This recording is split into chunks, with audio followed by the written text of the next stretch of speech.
Welcome to sauce TV. నేను మీ సుప్రియ. ఈరోజు మనం చెప్పుకునే స్టోరీ నిజమైన స్టోరీ. కాకపోతే నేను ఈరోజు చెప్తుంది మానవ మృగం గురించి. మానవ మృగం అనే దానికంటే ఇంకా ఏదైనా పెద్ద పేరు ఉంటే బాగుండు అనిపిస్తుంది. అలాంటి వ్యక్తి గురించే మనం ఇప్పుడు మాట్లాడుకుంటున్నాం.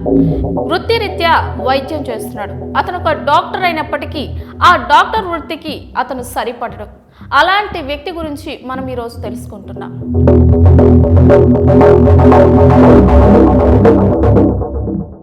అతను ఒక డాక్టర్. ఆ అమ్మాయి సాధారణ అమ్మాయి. ఆ అమ్మాయిని పెద్దల సమక్షంలో పెళ్లి చేసుకున్నాడు. కాకపోతే కట్నం విషయంలో అతను అనుకున్నంత అతనికి చేరలేదు. అదే కావచ్చు అతని ఈ దుర్మార్గపు పనులకు కారణం.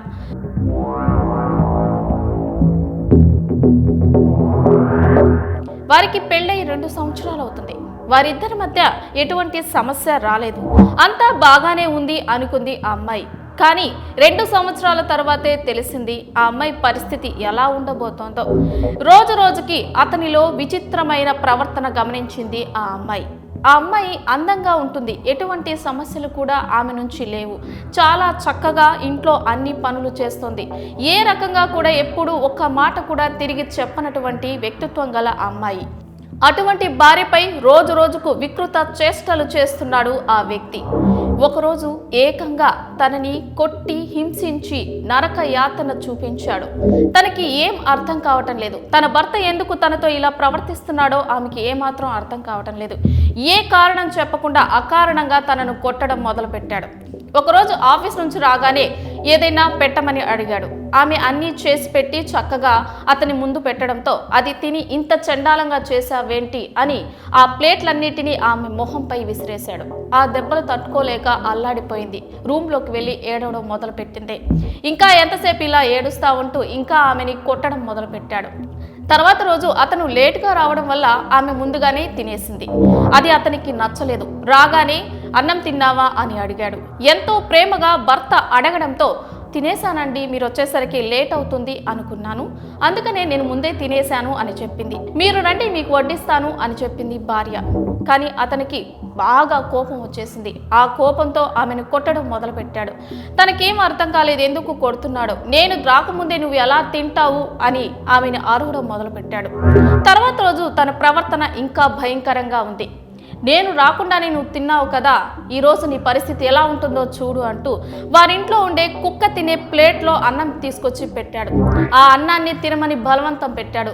తను ఆ అన్నం తినడానికి నరకయాతన అనుభవించింది. అలాగే తినాలి, ఇక నుంచి నువ్వు ఈ ప్లేట్లోనే తినాలి, నువ్వు తిన్న తర్వాత ఆ అన్నం ప్లేట్ని కుక్కకు పెట్టాలి, అదేవిధంగా అది తిన్న తర్వాత ఆ ప్లేట్లోనే నువ్వు అన్నం తినాలంటూ అతను పనిష్ చేయడం మొదలుపెట్టాడు. ఆ బాధలు భరించలేకపోయింది. కారణం ఏంటో తెలియటం లేదు. రోజు రోజుకు పైశాచికంగా కొట్టడం, తిట్టడం, రకరకాలుగా మాటలతో హింసించడం మొదలుపెట్టాడు. ఇక శారీరకంగా కూడా తనని ఎన్నో రకాలుగా హింసించాడు. తనని బయటకు చెప్పుకోలేకపోయింది. అవన్నీ కూడా తను ఎవరితో పంచుకోలేకపోయింది. ఇరుగు పొరుగు వారితో చెప్పుకుంటే ఏదైనా ఇబ్బందులు ఎదురవుతాయేమో అనుకుంది. అది కాకుండా తను మధ్య తరగతి అమ్మాయి. అమ్మ వాళ్ళకి చెప్తే వాళ్ళకి ఎటువంటి ఇబ్బంది కలుగుతుందో, తను పుట్టింటికి వెళ్తే తనని చూసుకోలేక వారు బాధపడతారేమో అని తాను పుట్టింటిలో కూడా ఏ విషయాన్ని చెప్పేది కాదు. అలా భరిస్తూనే ఉంది. ఒకానొక టైంలో ఇంకా టార్చర్ మొదలు పెడుతూ వచ్చాడు. తనని ఒకరోజు బాగా కొట్టి రూమ్లో పెట్టేశాడు. తనకి ఇంకా బాధ ఎక్కువైపోతూనే ఉంది. ఒకరోజు తనని వాష్రూమ్లో పెట్టేసేసి తలుపు వేసేశాడు. తను ఆ బాధను భరించలేకపోయింది. మరుసటి రోజు అదే విధంగా ఇంకో రకంగా ఆలోచన చేశాడు. తనని ఎలా టార్చర్ చేస్తే ఈమె ఇక్కడి నుంచి వెళ్ళిపోతుంది అనే విధంగానే తన ప్రవర్తన ఉండేది. అది తట్టుకోలేకపోయేది. ఒకరోజు ఆ వ్యక్తి ఏకంగా టాయిలెట్ని లాక్ చేసేసాడు. ఇంటి తాళాలు కూడా వేసేసుకొని అతను వెళ్ళిపోయాడు. తాను నైట్కు వచ్చే వరకు ఆమె వాష్రూమ్కి కూడా వెళ్లకుండా ఇబ్బంది పడింది. ఇంటికి రాగానే ఆమె అడిగింది, నేను వాష్రూమ్కి వెళ్ళలేకపోయానండి, తాళం ఎందుకు వేశారు అని ప్రశ్నించింది. ఆ ప్రశ్నకు ఒకటే ఒక సమాధానం చెప్పాడు, నువ్వు బాత్రూమ్ సరిగా క్లీన్ చేయలేదు, అందుకే నీకు ఇలాంటి పనిష్మెంట్ ఇచ్చానని చెప్పాడు. అది విన్నాక ఆ అమ్మాయికి ఏం చేయాలో అర్థం కావడం లేదు. రోజు రోజుకు నరకం పెరిగిపోతుంది. ఇంతలోనే ఆమె గర్భం దాల్చింది. ఈ టైంలో తనకి ఏం చేయాలో అర్థం కాలేదు. నేను ప్రెగ్నెంట్గా ఉన్నానంటూ భర్తకు షేర్ చేసింది. ఆ విధంగానైనా తను ప్రేమగా చూసుకుంటాడో అనుకుంది. కానీ అతనిలో మార్పు రాలేదు. తనని ఇంకా కొట్టడం మొదలుపెట్టాడు. ఒకరోజు ఆకలితో అల్లాడిపోతూ ఉంది.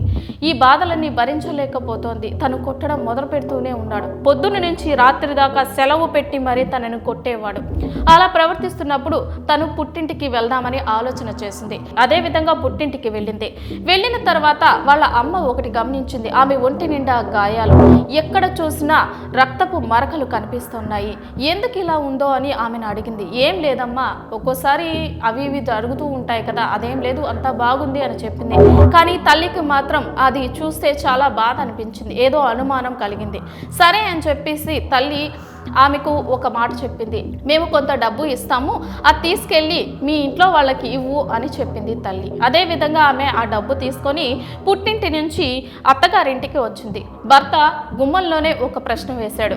ఏంటి, డబ్బు తీసుకొచ్చావా లేదా అని. తెచ్చానండి అంటూ తీసుకొచ్చి ఇచ్చింది. ఇది దేనికి, ముష్టి వేస్తున్నావా నాకు అంటూ గట్టిగా అరిచాడు. నా దగ్గర ఉన్న డబ్బే తీసుకొచ్చాను అని చెప్పి ఆ అమ్మాయి ఇచ్చింది. కానీ అతనిలో ఇంకా కోపం పెరిగిపోయింది. ఆ అమ్మాయిని బాగా కొట్టాడు.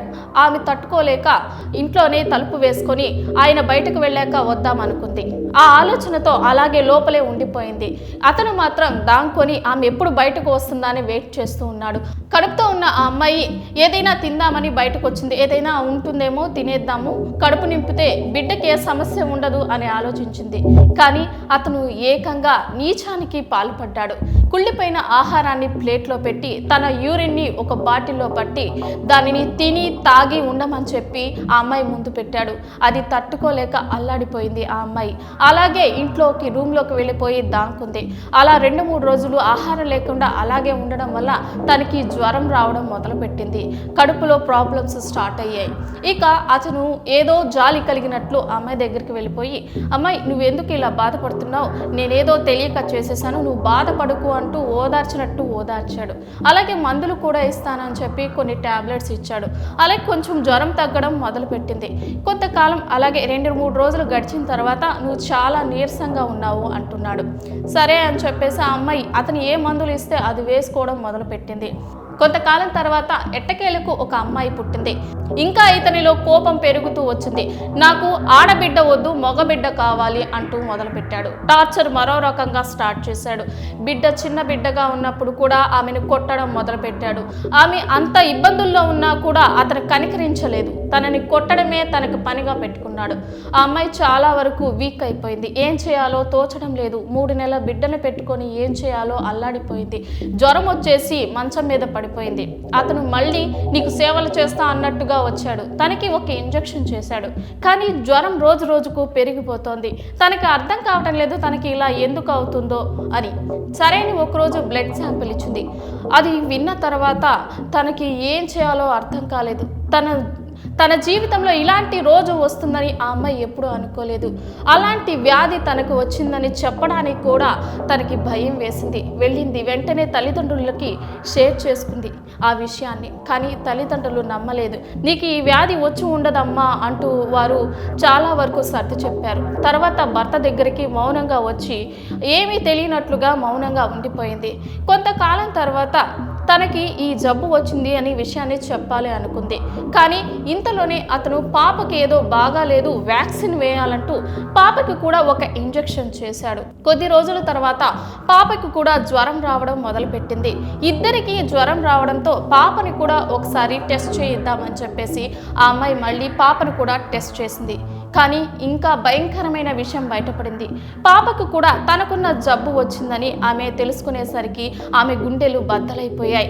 ఎంతగా అల్లాడిందంటే అది చెప్పడానికి అలవి కాదు. అలాంటి బాధను ఆమె భరించింది. ఎట్టకేలకు భర్త దగ్గరికి వచ్చి నాకు HIV పాజిటివ్ అని తెలిసింది, అదేవిధంగా బిడ్డకు కూడా HIV పాజిటివ్ అని తెలిసింది అని చెప్పడం మొదలుపెట్టింది. ఇక అతని పైశాచిక విషయం ఆమెకి తెలియక అమాయకత్వంగా అతనికే చెప్పడం మొదలుపెట్టింది. అతను అదంతా విన్న తర్వాత ఆమెని తరిమేశాడు. పుట్టింటికి తరిమేసి ఇక నీలాంటి వారు నాతో ఉండడం వీలు కాదు, నువ్వు వెళ్ళిపో అని ఆమెని తరివేశాడు. ఎట్టకేలకు ఆమెకి నిజం తెలిసింది. ఒకరోజు భర్త లేని సమయంలో ఆమెకి ఇంజెక్ట్ చేసిన ఇంజెక్షన్స్ అవన్నీ తీసుకెళ్లి టెస్ట్కి ఇచ్చింది.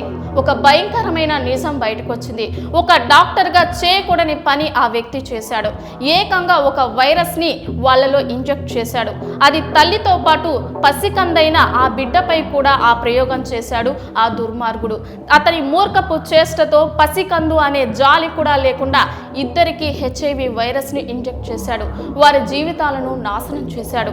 ఇప్పుడు మనం వింటున్నది నిజం. ఇలాంటి పైశాచిక వికృత చేష్టలు చేసే వ్యక్తులు మన చుట్టూ కూడా ఉన్నారు. కానీ వారిని కనిపెట్టలేకపోతున్నారు. వారికి తగిన శిక్షలు కూడా పడడం లేదు. ఎందుకంటే సరైన ఆధారాలు ఎవరూ వారి ముందు పెట్టలేకపోతున్నారు. అలాగే చాలా మంది సఫర్ అవుతున్నారు. ఇలాంటి ఘటనలు మన చుట్టూ ఎన్నో ఉన్నాయి. ఇలాంటి మరొక స్టోరీతో మీ ముందుంటాం. అంతవరకు సెలవు. నమస్కారం.